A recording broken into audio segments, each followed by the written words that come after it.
Hello everyone, how are you all? I hope you all will be fine. Welcome back on my YouTube channel. Dear students, today we are going to explain chapter 7 Madam Rides the Bus part 2 because I have also explained part first of this chapter. So this is the part 2 of this chapter, paragraph number 6. So before start this video, I would like to say to all of you, please subscribe my channel and share it to your friends. Channel पे जो लोग नए हैं वो लोग channel को subscribe कर लें और ये सेशन बहुत ही बेहतरीन होने वाला है पिछले सेशन की तरह। तो बिल्कुल कंटिन्यू रखिएगा, वीडियो को पूरा एंड तक देखिएगा तो एक्सप्लेनेशन आपको बहुत अच्छे ढंग से समझ में आ जाएगी। और अगर आपको पिछले वीडियो में इसका जो पार्ट फर्स्ट है वहाँ पे आप एक्सप्लेनेशन देख सकते हैं और एक्सप्लेनेशन से रिलेटेड अगर आपकी कोई क्वेरीज़ हैं, कोई डाउट्स हैं तो आप कमेंट बॉक्स में कमेंट करके अपने डाउट्स को क्लियर कर सकते हैं। ठीक है, तो चलिए paragraph number 6 part 2 madam rides the bus. So let's start the video. By now the bus had come to a stop. अब तक बस रुक चुकी थी। And the conductor said oh really you don't say so. Oh सच में तुमने ऐसा कहा। Yes I simply have to go to town. हाँ मुझे केवल कस्बे तक जाना है। सेड वल्ली, वल्ली ने कहा। और दोस्तों जैसा कि हमने पिछले वीडियो में भी आपको बताया था कि ये चैप्टर आपके बोर्ड एग्ज़ाम से रिलेटेड बहुत ही इम्पॉर्टेंट चैप्टर होने वाला है। अभी एग्ज़ाम्स में अभी जो 10th का एग्ज़ाम हुआ है पिछले उसमें आपके वल्ली चैप्टर से और एनी फ्रैंक के दोनों के कैरेक्टर का आपस में कंपैरिजन किया गया था और ये लॉन्ग आंसर में यानी कि 6 मार्क्स के क्वेश्चंस में और चैप्टर क्वेश्चन 8 के 3 मार्क्स वाले क्वेश्चन में भी पूछा गया था। तो so this chapter is most important. So watch the video full in and clear your all doubts. Listen very carefully. Okay, so let's start. Yes I simply have to go to town. वल्ली कहती है कि हाँ केवल मुझे कस्बे तक जाना है। सेड वल्ली, वल्ली ने कहा। Still standing outside the bus, जो अभी भी बस के बाहर खड़ी थी। एंड हियर्स माई मनी, और यह रहे मेरे पैसे। सी शोड हिम सम कॉइन्स, उसने कंडक्टर को कुछ पैसे, कुछ सिक्के दिखाए। ठीक है, उसने जो पैसे, जो सिक्के उसने जुटाए थे वो कंडक्टर को दिखाती है कि मुझे पता है कि बस पे हम तभी ट्रैवल कर सकते हैं जब हम किराया देंगे। तो ये रहा आपका किराया और मुझे कस्बे तक जाना है। ठीक है, okay okay okay but first you must get on the बस। ठीक है लेकिन सबसे पहले तुम्हें बस में चढ़ना होगा। सेड द कंडक्टर, कंडक्टर ने कहा। And he stretched out a hand to help her up, और उसने उसे सहायता करने के लिए अपना हाथ आगे बढ़ाया। नेवर माइंड, कोई बात नहीं। She said I can get on by myself, you don't have to help me. कोई बात नहीं, उसने कहा, मैं अपने आप चढ़ सकती हूँ, आपको मेरी सहायता करने की आवश्यकता नहीं है।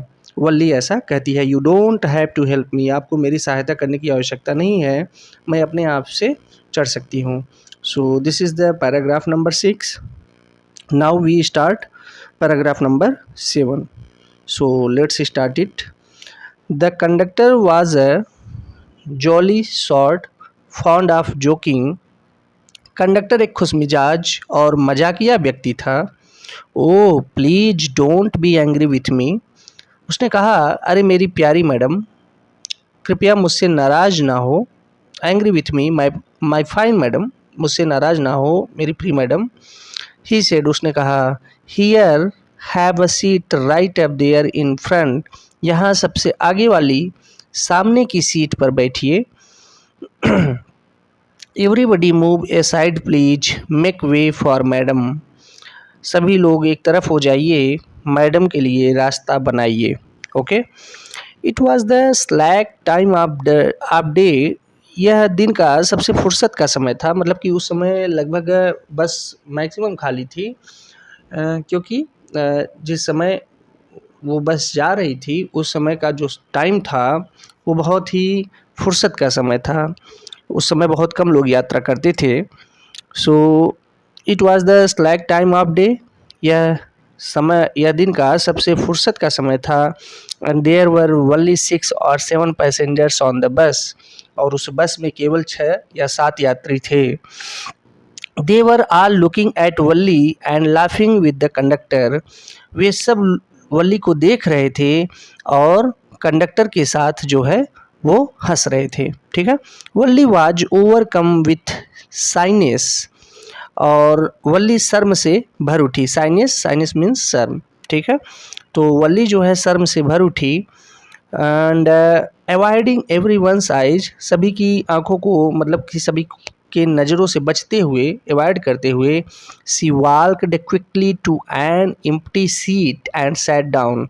वो जल्दी से एक खाली सीट पर जाकर के बैठ गई। ठीक है, सो this is the paragraph number 7.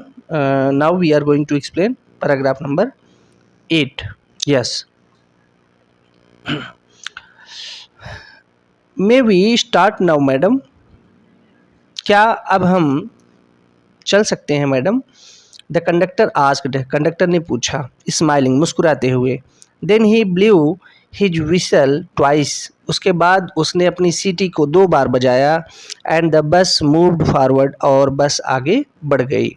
With a row or, ध्यान दीजिएगा, विथ अ रोअर, गड़गड़ाती हुई, मतलब कि गड़गड़ाने की आवाज़, जब बस चलती है तो गड़गड़ाने की आवाज़ आती है, तो गड़गड़ाती हुई आगे की तरफ बढ़ गई।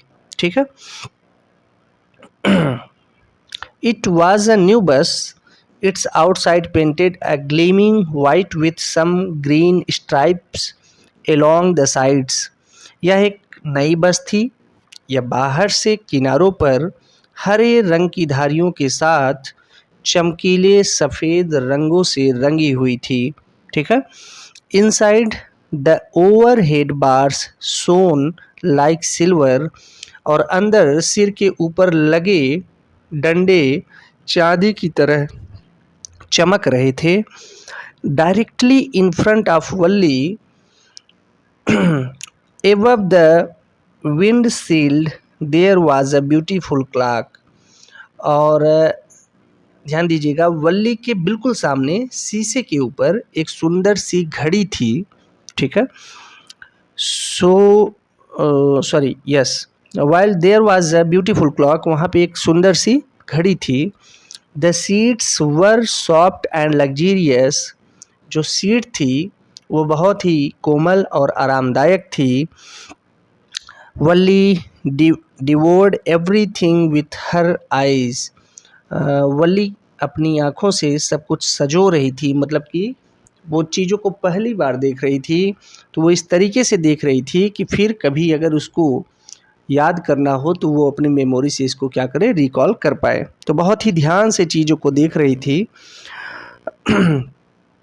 But when she started to look outside, लेकिन जैसे ही उसने बाहर देखा, she found her view cut off by a canvas blind that covered the lower part of her window. ध्यान दीजिएगा, जैसे ही उसने बाहर देखना प्रारंभ किया, उसने पाया कि उसका जो दृश्य था खिड़की के नीचे लगे तिरपाल से ढक गया था। ध्यान दीजिएगा, और इसलिए so she stood up on the seat and peered over the blind, और इसलिए वह अपनी सीट पर खड़ी हो गई और पर्दे के ऊपर से झांकने लगी। ठीक है, ध्यान दीजिएगा एक बार फिर से। She found her view cut off by a canvas blind that covered the lower part of her windows. जब उसने बाहर देखना शुरू किया तो उसने पाया कि उसका जो दृश्य था खिड़की के नीचे लगे तिरपाल से ढक गया था, इसलिए वो क्या करती है, so she stood up on the seat and peered over the blind, इसलिए वो सीट के ऊपर खड़ी हो गई और पर्दे के ऊपर से झांकने लगी। So dear students, paragraph number 8 have completed. Now we are going to explain paragraph number 9। चलिए बताइए एक्सप्लेनेशन कैसा हो रहा है, समझ में आ रहा है कि नहीं आप लोगों को, कमेंट करके बताइए। चलिए The bus was now going along the bank of a canal. अब बस नहर के किनारे से जा रही थी। The road was very narrow. सड़क बहुत सकरी थी। On one side there was the canal and beyond it. सड़क बहुत सकरी थी, एक तरफ नहर थी और उसके पार बियॉन्ड इट पाल्म ट्रीज, खजूर के पेड़, ग्रासलैंड, घास के मैदान, डिस्टेंट माउंटेन्स, दूर पहाड़, और इसके अलावा and the blue blue sky, और नीला नीला आकाश था। ध्यान दीजिएगा। On the other side was a deep ditch and then acres and acres of green fields. दूसरी तरफ एक गहरी खाई थी और कई एकड़ हरे खेत थे। Green and green, green as far as the eye could see, हरा हरा और सब कुछ हरा था जहाँ तक नज़रें देख सकती थी, सब कुछ जो है हरा भरा था। Oh it was all so wonderful, यह बहुत ही अद्भुत था। Suddenly she was startled by a voice, अचानक से ध्यान दीजिए, वो एक आवाज़ सुनकर के चौंक गई। लिसन चाइल्ड, सुनो बच्चे, said the voice, you should not stand like that, sit down. अचानक से वो एक आवाज़ सुनकर के चौंक गई। सुनो बच्चे, आवाज़ ने कहा, तुम्हें इस तरह से सीट पर खड़े नहीं रहना चाहिए, सिट डाउन, बैठ जाओ। Okay, so this is the paragraph number 9 and now we are going to this is the last paragraph of this video because I am also saying to all of you that we have covered the this chapter in 3 part, so this is the part 2. So in next video we will explain the next part, next paragraph of this chapter. और इस video में इतना ही, paragraph number 9 तक, यानी हमने paragraph number 6 से लेकर के 9 तक यहाँ पे हमने एक्सप्लेन किया हुआ है। इसके बाद के वीडियो में हम लोग आगे के जो बचे हुए पार्ट रहेंगे उसे एक्सप्लेन करेंगे। और तब तक आप लोग इस पूरे वीडियो को अच्छे से वॉच करिए और ध्यान से एक्सप्लेनेशन को सुनिए। अगर कहीं कोई आपको समस्या लगती है तो आप कमेंट बॉक्स में कमेंट करिए। और आप सभी लोग चैनल पे जो लोग नए हैं, चैनल को सब्सक्राइब करिए। इसके अलावा अपने दोस्तों को चैनल के बारे में बताइए, इसको शेयर करिए, लाइक करिए। आपके लाइक और आपके कमेंट ही मुझे नए वीडियो बनाने के लिए प्रेरित करते हैं। आशा करते हैं आप लोग अच्छे होंगे, अपनी पढ़ाई को सुचारू रूप से करते होंगे और एक लक्ष्य की प्राप्ति के लिए अगर आप बड़ा लक्ष्य जीवन में हासिल करना चाहते हैं तो उसके लिए आपको कठिन परिश्रम करना ही पड़ेगा। इसके अलावा कोई दूसरा रास्ता, कोई दूसरा विकल्प आपके पास नहीं है। तो एक एक करके हमने आपसे पहले भी कहा है कि हम सारे चैप्टर्स को कवर करेंगे और हम जल्द ही क्लास 9th के लिए भी नए वीडियोस लेकर के आ रहे हैं। तो क्लास 9th के बच्चों को जो आपसे रिलेटेड हो, जो आपसे संबंधित हो, उन्हें आप बता दीजिए कि इस चैनल पे अब आप उनको क्लास 9th के बच्चों को भी जो है वीडियोस प्रोवाइड कराई जाएंगी उनके लिटरेचर की। तो यहाँ तक अगर आपको कोई दिक्कत हो तो कमेंट बॉक्स में ज़रूर कमेंट करिए। आशा करते हैं आप लोग अच्छे होंगे और सेशन कैसा लगा ये ज़रूर बताइएगा, क्योंकि हर बार ये प्रयास रहता है कि एक बेहतर सेशन कंप्लीट किया जाए और आप लोग भी अंत तक वीडियो पे बने रहें, ऐसा मेरा प्रयास रहता है। और चीज़ों को बहुत ही सिंपल शब्दों में, बहुत ही साधारण शब्दों में मैं एक्सप्लेन करता हूँ। और इसलिए कि जिससे आसानी से चीज़ें समझ में आए। जैसा कि मैंने आपसे पहले भी कहा है कि चैनल का जो मेन मोटो यही है कि संसाधनों के अभाव में जिन बच्चों की पढ़ाई कहीं ना कहीं बाधित हो जाती है, जो कोचिंग करने में समर्थ नहीं है, उन्हें फ्री ऑफ कॉस्ट यहाँ पे चैप्टर्स के एक्सप्लेनेशन, इसके अलावा अभी हमने आपको बताया था कि क्लास 12th की और क्लास 10th की हमने कुछ क्वेश्चंस गेस किए थे। मैक्सिमम क्वेश्चन पेपर में वहीं से क्वेश्चन आए थे, सेम हूबहू क्वेश्चन आए थे। तो ये सारी चीज़ें अगर आप अभी से शुरुआत में लगे रहेंगे तो आप पाएंगे कि आपकी तैयारी बहुत अच्छे ढंग से हो जाएगी। फिर आपको कहीं भी किसी और वीडियोस को, किसी और बुक्स को बहुत पढ़ने की ज़रूरत नहीं पड़ेगी। जितनी चीज़ें बताई जाए, जितना एक्सप्लेन किया जाए, उसको आप पर डे सुनिए, क्वेश्चंस के आंसर देने का प्रयास करिए। स्टोरी दिमाग में क्रिएट रहनी चाहिए, बनी रहनी चाहिए, फिर आसानी से आप आंसर्स राइट कर पाएंगे। तो इस वीडियो में इतना ही, मिलते हैं नेक्स्ट वीडियो में। तब तक आप लोग अपना ख्याल रखिएगा, पढ़ाई करते रहिएगा।